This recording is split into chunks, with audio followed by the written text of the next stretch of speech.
Hello and welcome. Today I have in front of me a couple of sabers from Electrum Sabercraft. One of them is the Torrent, their flagship model. Now I have already done a review on this saber and I will go ahead and link it in the description for this video if you're interested. But I have it here for the sake of reference. Today I want to talk about the Torrent, which was their second model. Before I do that though, let me give you a little bit of information about Electrum Sabercraft and what sorts of things they have added to the lightsaber industry sort of across the board on their models. Okay, now the Torrent, you can notice, doesn't look like a lot of other sabers in this industry. It actually has design keys that are much more like a ancient sword than a lightsaber, though this is somewhat reminiscent of the Force sabers in the Dawn of the Jedi series, but otherwise it's very different. It's got these little wings here. This one has a few sharp edges, so it's a little bit difficult to wield sometimes, but it's very well weighted, and you can see from the shape of my hand here, it's very slim, like on par with some of the Vader's Vault stuff that you get, much slimmer than a lot of the things from Saberforge or Ultra Sabers. The innovations that they added besides the design keys, there is a Bluetooth connectivity on this, which is really nice, and I'll be showing you that with the Torrent in just a little bit. And the final one is the switch. Now you'll notice that there are no AV switches on this, so perhaps you won't notice from this distance, but I'll give you a close-up in just a moment. There are no AV switches or buttons. What we have instead is a flat switch plate. Now this thing is touch sensitive with 3 sensors. We swipe up to turn it on, swipe down to turn it off. Now let me go ahead and give you a close-up of that switch plate.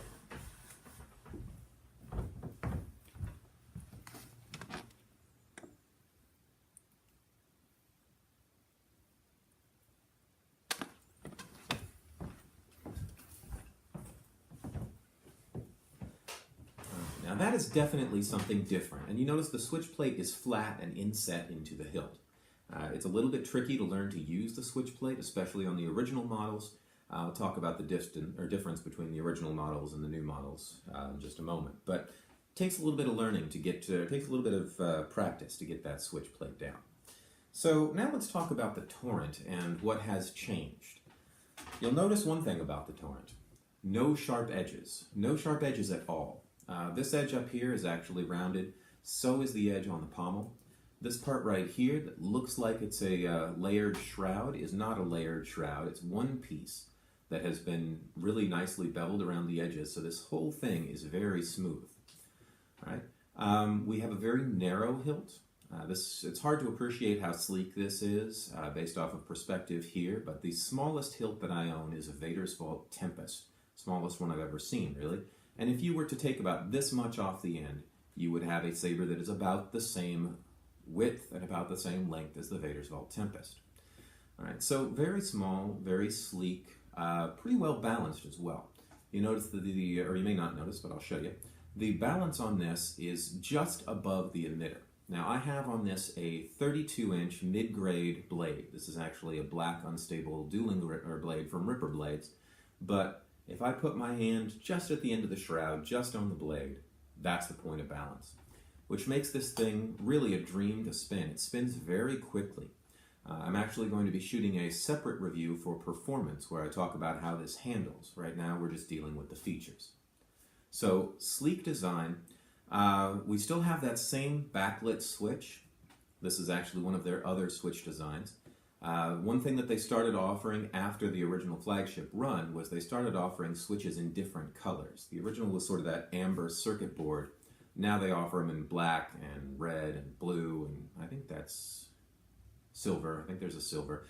They've talked about other colors, but I think that's about all they offer now. So let me give you a close-up of this design.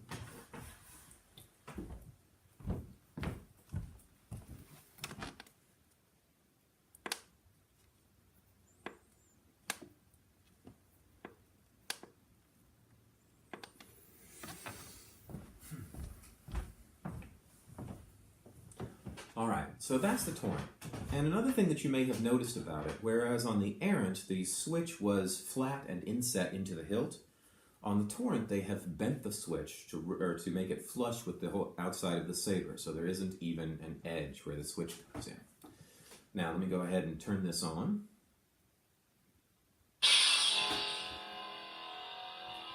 Okay. Now this is actually not full sound. This is about half volume that you're hearing right now. We can adjust the volume through the app that I'll show you in a little bit. With that black blade, I've got less brightness than I usually would. Some of it's eaten by the blade. I'll show you it with another blade in a moment. But you can hear it's got a decent amount of sound, decent amount of light.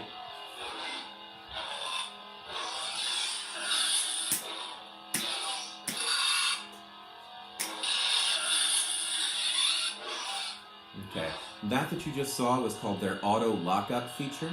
Basically what that means is when you hit, it immediately goes into a lockup that turns off when you spin. Alright, it's got an auxiliary mode. If while the Saber is on, I hold it like this and hold down the center button, or the center, I get blaster deflection, and I get force effects. And then when I release the sensor, it goes back into normal mode. Alright, another thing about this board, if I hold down that center button here,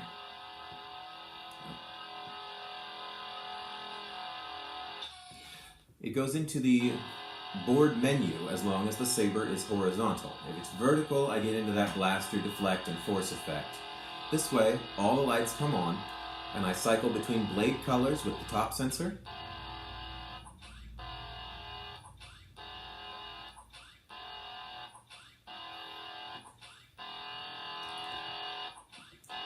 This thing has 12 banks for different blade colors, and they're programmable through the app. The bottom sensor allows me to go or cycle through the fonts.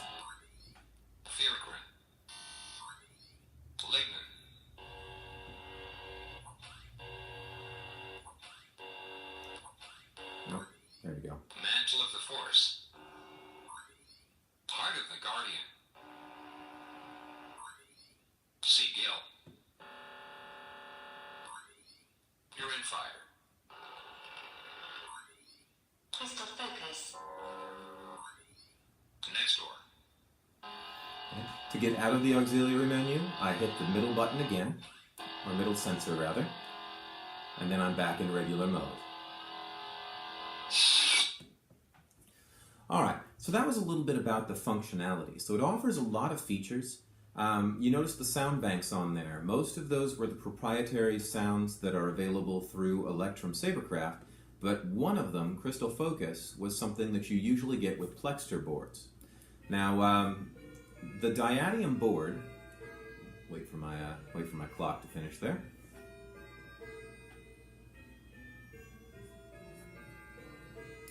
Okay, the diadium board actually takes Plexter formatted sound fonts, so it's interchangeable with them. You can any of the sound fonts that you get on or pay for offline or have from your other Sabers that you've got saved on your computer, as long as they're for Plexter, which is Crystal Shard, like Vader's Vault uses, Prism, Crystal Focus, Nano Biscotte or Biscotte. Those are all Plexter boards, and if you've got fonts for those, they will work on this. All right, so let me go ahead and look under the hood a little bit and show you some of the other things that this has going on.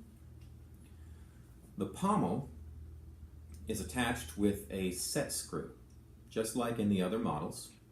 It is not threaded like you see on a lot of different Sabers. It just slides straight off. Now, they used the same internal size for these, which means that the pommels for the Errant and the Torrent are interchangeable. All right, so if you don't want those wings on an Errant and you've got both, or if you want wings on a Torrent. Okay, so the pommel size is interchangeable, which is kind of nice, but one of the problems with the pommels on these is there are no guides. I'm going to get you a close-up here in a second.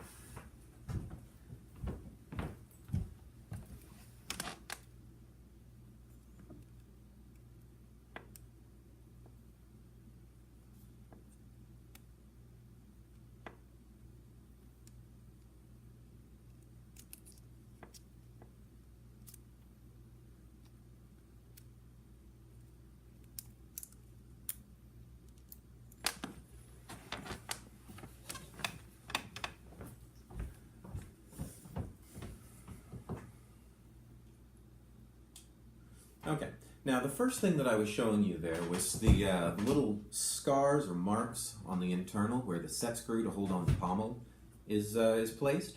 And you may have noticed that there was sort of a track of them.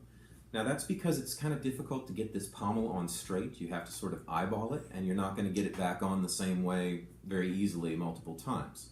So that's one thing that I said in the errand I would like to see, and I would still like to see, would be just a little guide on there, a little bit that sticks up that helps this thing get back on straight every time.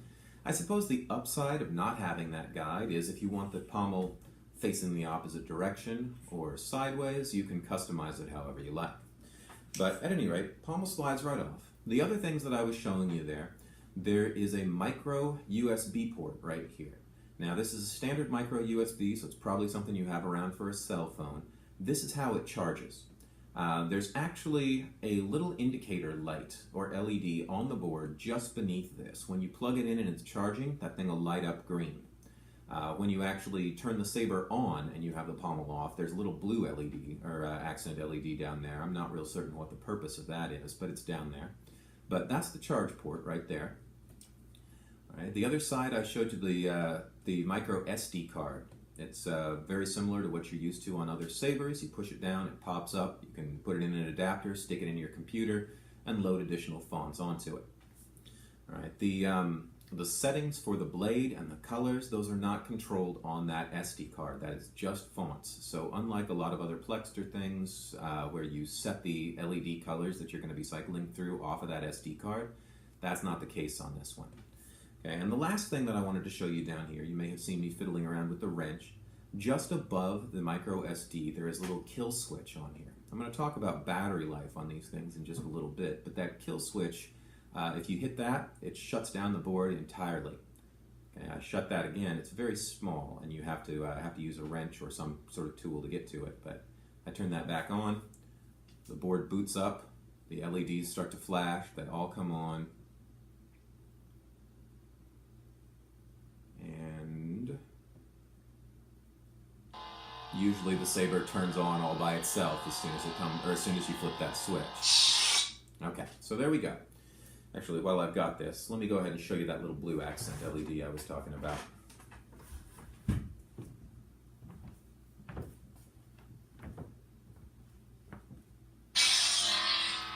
Okay.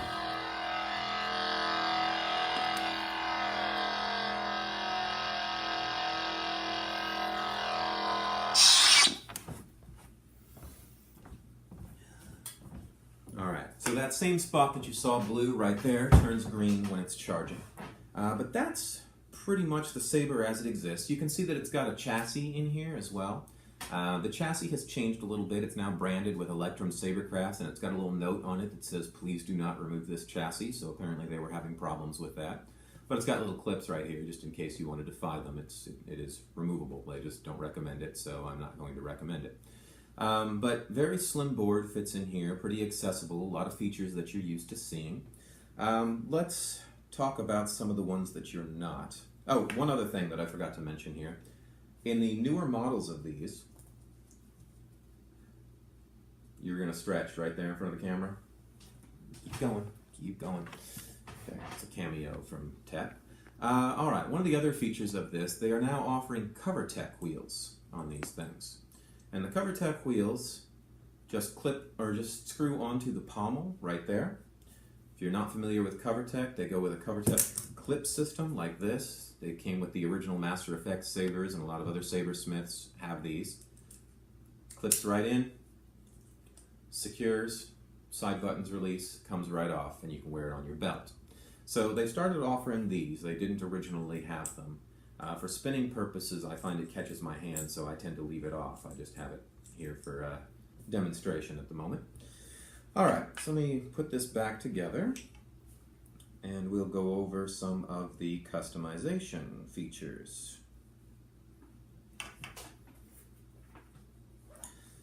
All right, so first things first, Electrum has what's called the Electrum Unity app. For phones, I believe they have Android and iPhone, and they've got, it'll work on an iPad as well. But the Electrum Unity app is free, and I will go ahead and open it up.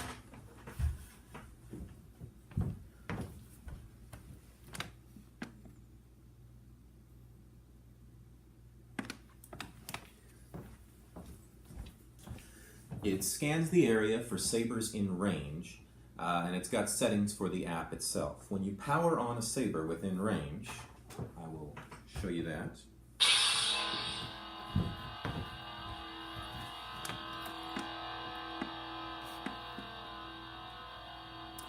There it is right there.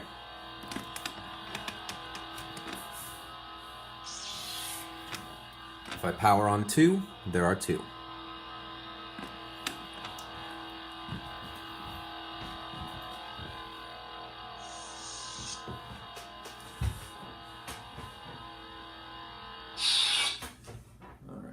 I'm actually going to show you this app with my errant because I have the volume lower on the errant. The volume on the Torrent you can hear is pretty loud, but this is only about half volume. It gets a lot louder. So anyhow,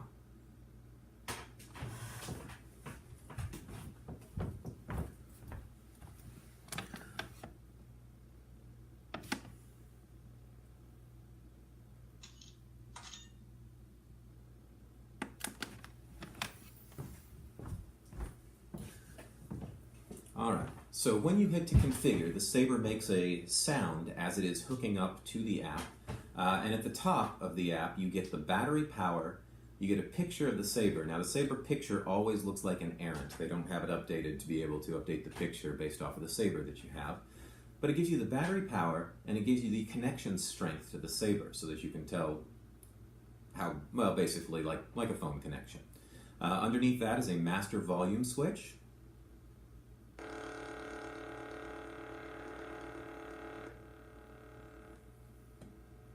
Controls the font volume. This is a quiet font anyways, but you can hear the volume switching.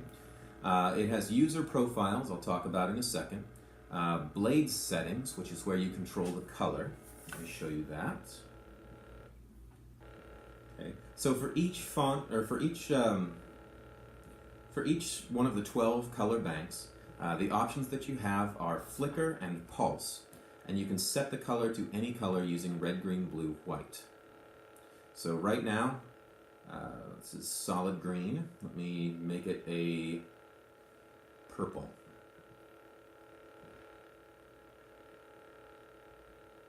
There we go, and I test.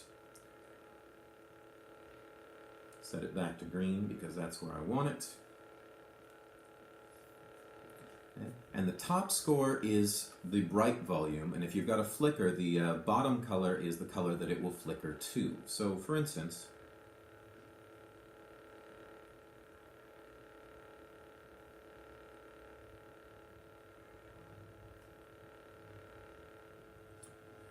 if I wanted a green that flickered to red, I can actually do that, and that's what it's doing right now. It kind of gives it a red core to it. You can't really see that too well, but I can set it from green to flicker to red if I want.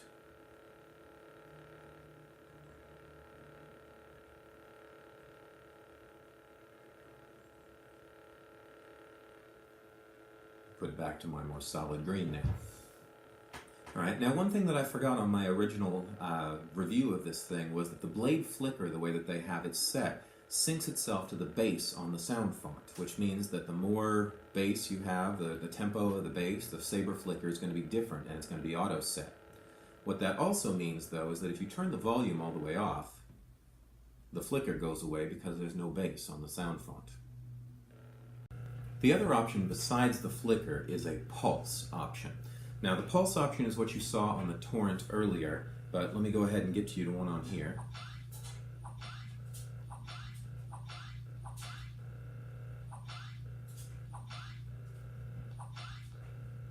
There we go. There's a pulse option. Now the pulse option has the option to set the duration of that pulse by, I think it's milliseconds or something like that. But at any rate, you can have a longer sort of fade pulse. This is twice the lowest setting, so I can get it to half of that or I can get it to more. But you can have it pulse between two different colors or between two brightnesses. This pulse is currently set to being between all LEDs full on and just the white LED full on for the low end. Alright, so that's the blade settings. Sound profiles, you can look at all of your sound fonts. Motion settings, I'll just give you a quick look as to what's on there.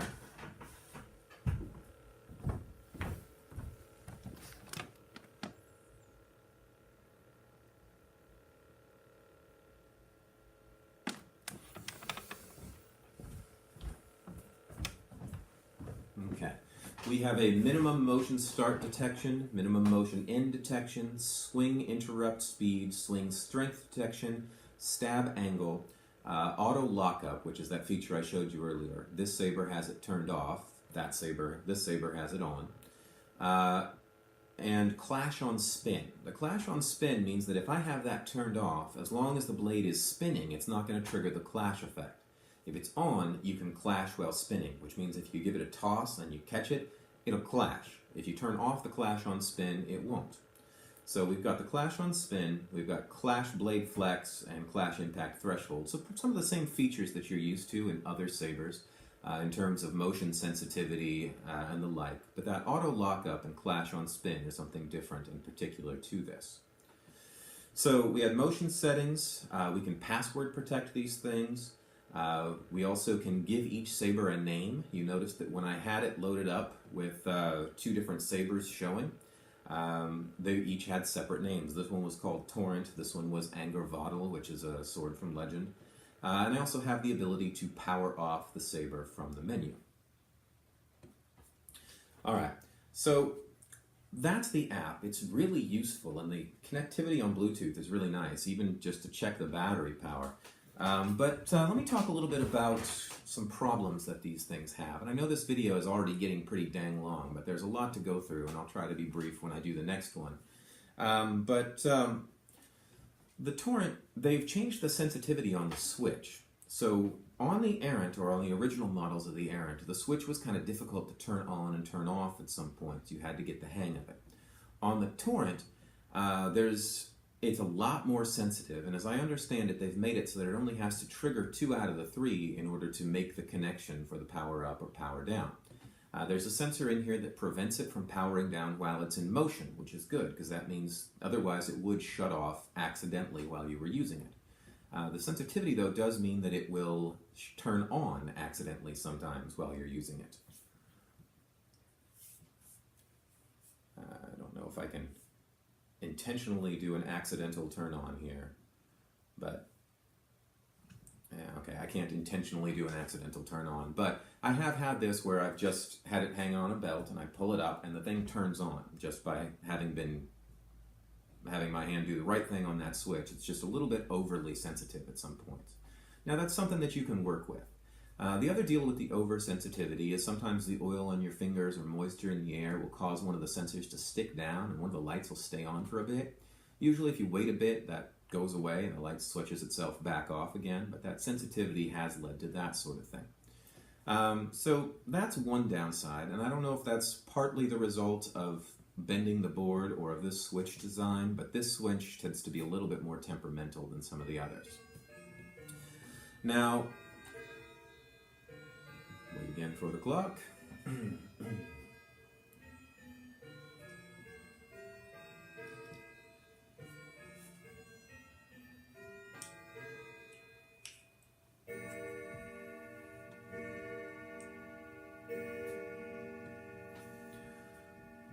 All right, so some of the other issues that I have with this, the original did have an issue where if the battery drained entirely, when you turned it back on again, it would come up with a buzzing rather than the sound font, and you'd have to be able to turn the thing off and restart it in order for it to come back up again. They fixed that on this, but that automatically turn on after a hard start, I still kind of wish that it didn't do that it waited for you to manually turn it on, because that does lead to some problems. Not a big deal, but something that's at least worth noting. The other thing about these, you notice that they're pretty dang loud. Let me show you the speakers.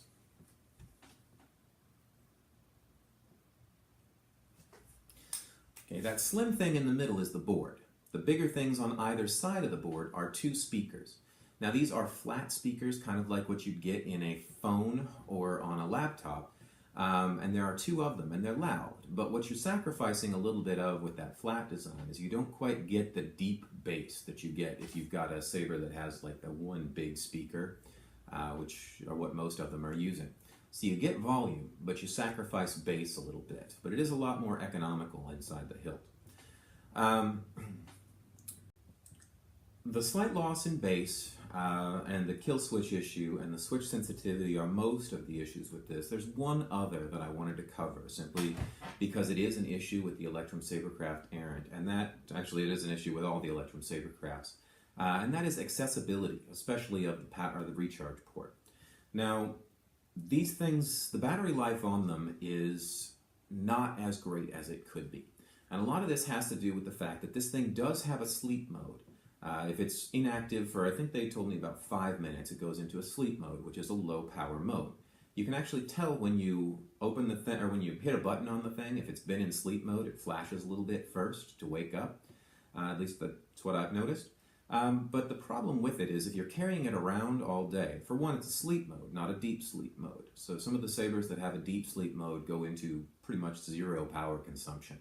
I don't know that that's an option with this, with the way that the touch switch works, but this thing goes into sleep mode. But the problem is if you're carrying it around at a convention or something like that, it's almost never going to get there.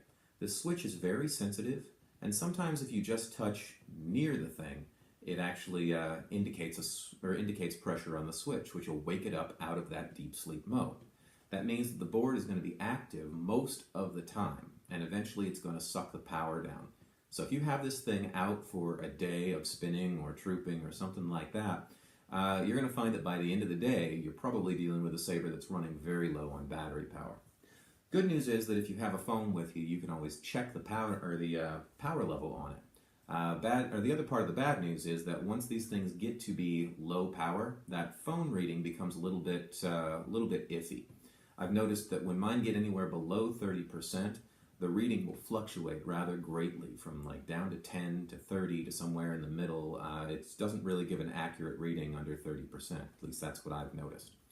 So it'll drain the battery down and you can check it.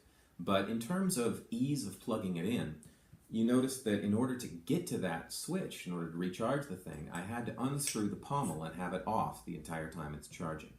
I would still like to see at some point from them, if at all possible, some way to access that recharge point from the outside without removing the pommel. I don't know whether that would mess up their design or what, but it would be nice if it had a recharge port that could be used so that the Saber could just be sitting there recharged, ready to be unplugged and used without having to unhook the pommel, plug it in, reattach the pommel, and then turn the Saber on. So, inability to access that recharge point from the outside, I think, is probably my biggest concern with this. But by and large, this is a really nice Saber. It's an excellent spinning Saber, and it's a very sleek design. For what you pay for these things, you get features that you are not going to get in a Saber costing twice as much, and features that you're not going to get on any Sabers at all, like the Bluetooth. They're the only ones currently that offer that, and the touchpad. So, big fan of what they do. This is probably my favorite of their models for use. In terms of design, I think that still goes to the Errant. But if you've enjoyed this review, then please join me back for the next, where I will be looking at their third model, their newest, which is the Aegis. And hope to see you back for that one.